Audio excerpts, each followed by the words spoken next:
Dear students, उम्मीद है आप लोग खैरियत से होंगे। आज हम एक इम्पॉर्टेंट कॉन्सेप्ट डिस्कस करेंगे जो कि माइक्रो इकोनॉमिक्स का कोर कॉन्सेप्ट है, जिसको हम कहते हैं प्रोडक्शन सेट्स। इस लेक्चर में हम ये समझने की कोशिश करेंगे कि प्रोडक्शन सेट्स क्या होते हैं, ये हमें क्या बताते हैं, इनकी प्रॉपर्टीज़ क्या हैं, और रियल लाइफ एग्जांपल्स के ज़रिए हम इन कॉन्सेप्ट को इजीली ग्रैस्प करेंगे। ये लेक्चर खास तौर पर उन स्टूडेंट्स के लिए यूज़फुल है जो माइक्रो इकोनॉमिक्स, मैनेजरियल इकोनॉमिक्स या अप्लाइड इकोनॉमिक्स पढ़ रहे हैं। तो स्टूडेंट्स, हम स्टार्ट करते हैं from the what are the production sets. तो प्रोडक्शन सेट बेसिकली एक मैथमेटिकल और इकोनॉमिक फ्रेमवर्क है जो हमें ये बताता है कि एक फर्म या एक इकॉनमी कौन कौन से इनपुट आउटपुट कॉम्बिनेशन अचीव कर सकती है। आउटपुट हमेशा आप देखें कि पॉजिटिव नंबर्स में लिखे जाते हैं क्योंकि ये गुड्स और सर्विसेज होती हैं जो फर्म प्रोड्यूस करती है। इनपुट हमेशा नेगेटिव नंबर पर लिखे जाते हैं क्योंकि ये वो रिसोर्सेज होते हैं जो कंज्यूम किए जाते हैं। तो बेसिकली प्रोडक्शन सेट्स क्या है? प्रोडक्शन सेट्स आपके डिफरेंट कम्बिनेशन हैं जो आप यूज़ करके कोई भी आउटपुट आप तैयार कर सकते हैं। स्टूडेंट्स, अब अगर हम एक एग्जांपल ले रहे हैं मिसाल के तौर पर, एक फ्लोर मिल एक 1 यूनिट ऑफ लेबर और 10 यूनिट्स कॉर्न यूज करती है और 8 यूनिट ऑफ फ्लोर प्रोड्यूस करती है। अब इसका वेक्टर क्या बनेगा? इसका वेक्टर बनेगा -1 -10 +8।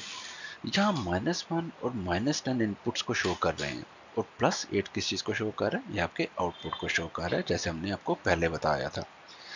अब अगर स्टूडेंट एक और एग्जांपल अगर हम ले लें, स्केलिंग प्रोडक्शन की एग्जांपल अगर हम ले लें, प्रोडक्शन सेट्स का एक इम्पॉर्टेंट फीचर ये भी है कि ये सिर्फ एक सिंगल पॉइंट नहीं दिखाते बल्कि मल्टीपल ऑपरेशनल लेवल को कवर करते हैं। मिसाल के तौर पर अगर एक एग्जांपल ले लें कि अगर वही फ्लोर मिल जो फुल कैपेसिटी पे 10 कॉर्न और 1 यूनिट ऑफ लेबर यूज करके 8 यूनिट ऑफ फ्लोर बनाती है, तो हाफ कैपेसिटी पे वो सिर्फ 5 कॉर्न और 1 लेबर यूज करेगी और 4 यूनिट ऑफ फ्लोर बनाएगी। तो इसका वेक्टर क्या बनेगा? इसका वेक्टर अगेन -1 -5 एंड +4 बनेगा। तो इससे ये समझ आता है कि प्रोडक्शन सेट्स में स्केलिंग पॉसिबल होती है। मतलब जीरो आउटपुट से लेकर मैक्सिमम कैपेसिटी तक के सारे ऑप्शन एक ही प्रोडक्शन सेट के अंदर शामिल होते हैं। अब स्टूडेंट्स, हम बात करेंगे डिफरेंट प्रॉपर्टीज़ की। प्रॉपर्टीज़ ऑफ किन प्रॉपर्टीज़ की? प्रॉपर्टीज़ ऑफ प्रोडक्शन सेट्स की हम बात करें। यहाँ हमारे पास काफ़ी ज़्यादा प्रॉपर्टीज़ भी हैं मौजूद हैं, जिनमें सबसे पहले जो हमारा प्रिंसिपल है, जो हम बात करेंगे नॉन एम्प्टीनेस की, तो सबसे पहले प्रिंसिपल है नॉन एम्प्टीनेस। इसका मतलब है कि हर प्रोडक्शन सेट में कम से कम एक फिजिबल ऑप्शन ज़रूर होती है। अगर एक फर्म या इकोनॉमी एग्जिस्ट करती है तो वो ज़ीरो से ज़्यादा आउटपुट बना ही सकती है, मतलब सेट कभी खाली नहीं होता। एग्जाम्पल अगर हम एक स्किल देखते हैं, सोचिए एक छोटी सी वर्कशॉप के पास एक कारपेंटर और एक हैमर है। अगर वो एक सिंपल चेयर भी बना सकता है तो इसका मतलब ये सेट एम्प्टी नहीं है। अगर वर्कशॉप बंद हो और कुछ भी प्रोड्यूस ना हो तो भी जीरो प्रोडक्शन ऑप्शन एग्जिस्ट करते हैं, मतलब प्रोडक्शन सेट कभी भी खाली नहीं होते। अगर हम सेकेंड आपकी प्रॉपर्टी की बात करें तो है क्लोजर।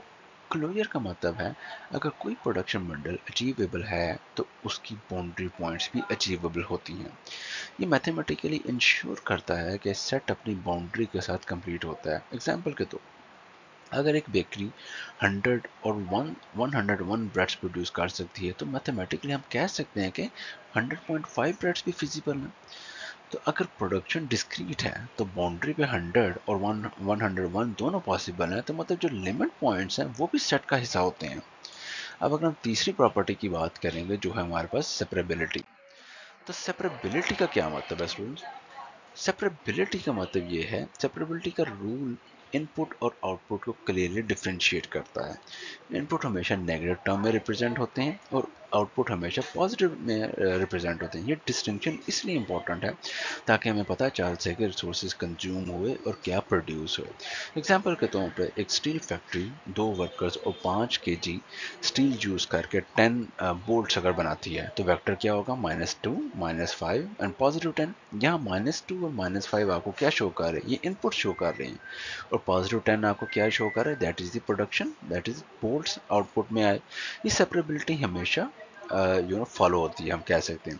देन अगर हम बात करें उसके बाद इन एक्शन, एक और प्रॉपर्टी इन एक्शन। ये प्रॉपर्टी कहती है कि कुछ भी ना करना भी एक ऑप्शन है। मतलब अगर फर्म कुछ प्रोड्यूस नहीं करती तो जीरो वेक्टर भी हमेशा प्रोडक्शन सेट में शामिल होते हैं। ये लॉजिकल है क्योंकि किसी फर्म के पास ऑप्शन होता है कि वो अपनी कैपेसिटी यूज ना करे। फॉर एग्जांपल, अगर एक फैक्ट्री स्ट्राइक की वजह से बंद हो जाए और कुछ प्रोड्यूस ना करे तो वो भी एक फिजिबल स्टेट है जो प्रोडक्शन सेट में इंक्लूडेड होता है। तो ये बेसिकली आपके क्या है, इन एक्शन की प्रॉपर्टी है। उसके बाद फ्री डिस्पोजेबल एक और आपके पास प्रॉपर्टी है। फ्री डिस्पोजेबल का मतलब क्या है? इसका मतलब है कि अगर आप ज़्यादा प्रोड्यूस कर सकते हो तो कम प्रोड्यूस करना भी फिजिबल है। मतलब अगर एक फर्म के पास एबिलिटी है कि वो 100 यूनिट्स बनाए तो वही फर्म 90 यूनिट्स बनाकर 10 वेस्ट भी कर सकती है।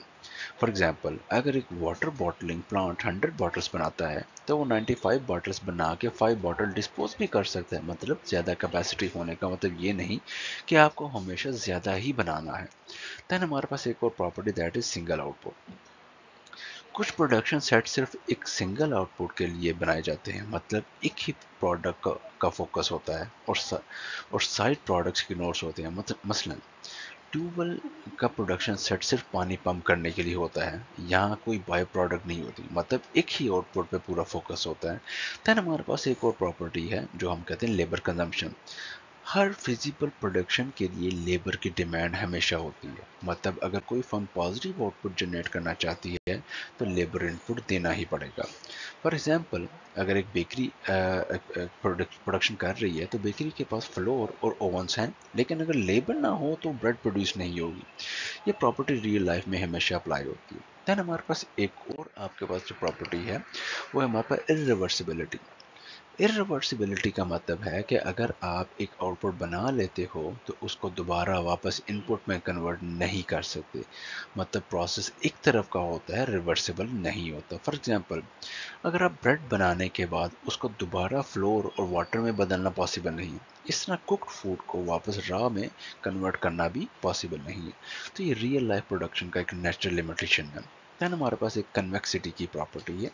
कन्वेक्सिटी बेसिकली एक मैथमेटिकल और प्रैक्टिकल प्रॉपर्टी है जो ये कहती है कि अगर दो प्रोडक्शन बंडल्स पॉसिबल हैं तो उनका दरमियान का जो कम्बिनेशन है वो भी पॉसिबल होता है। ये प्रॉपर्टी बेसिकली स्मूथ स्केलिंग को रिप्रेजेंट करती है।